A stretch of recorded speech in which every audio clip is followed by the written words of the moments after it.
What are the pros and cons of prenatal screening? The decision for an expecting mother-to-be to undergo prenatal testing can be a personal and complicated one to decide. There are many options for mothers to choose from that depend on several factors such as how far along the pregnancy is, if the mother wants definitive yes or no results, and if the mother or father-to-be has a genetic predisposition in their family to certain chromosomal conditions or birth defects that would increase their incentive to test.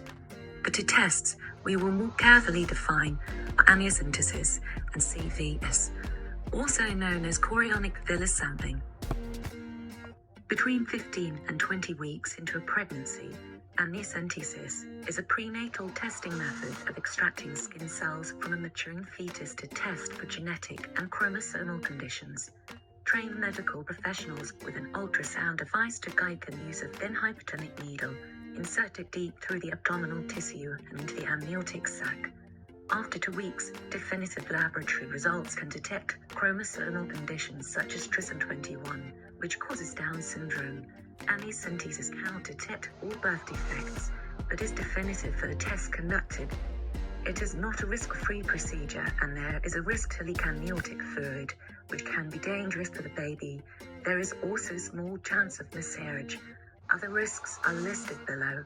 These could potentially deter a mother from conducting the procedure. CVS procedure is done earlier than amniocentesis between 10 and 14 weeks in a pregnancy. This procedure takes a part of placenta to test for conditions. Since the baby and the placenta have the same cells, testing is definitive. Firstly, an ultrasound is conducted first to discover the location of the placenta. The location of the placenta will determine the method of extraction. If the placenta is closer to the abdominal wall, then a trans-abdominal is performed with a thin needle in the stomach. Trans-cervical approach involves a catheter into the cervix. Although CVS has the same list of complications as amniocentesis, amniocentesis is the preferred method due to its less common statistical likelihood of pain and ability to deliver more answers, such as neural tube defect and spine bifida. According to the Washington State Department of Health's video, when deciding whether to conduct testing, it is very important that the mother-to-be is informed either way from a medical professional to make a good decision for the future and health of herself and her child-to-be.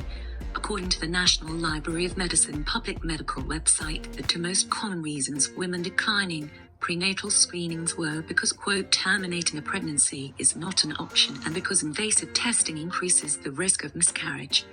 Screening tests are non-invasive and recommend to mothers who have a genetic predisposition to certain disorders and to detect anomalies. They are also recommended to mothers who are over the age of 35. Mothers over the age of 35 are more prone to chromosomal conditions such as trisomy 21. Are less invasive methods that are simply screening procedures that pose no direct harm to the baby or the mother. These may be more attractive when informing an expected mother about prenatal testing. Some of these screening methods include CFDNA screening, maternal serum, and prenatal ultrasound. These methods are more suggestible because they are devoid of serious risks and offer answers to the probability of a genetic condition or birth defect. For other invasive investigations, at the very least, a mother-to-be should consult with her doctor to learn about the right choice for her and her baby, because the knowledge from a doctor gives us the opportunity to make informed, intelligent decisions about their health.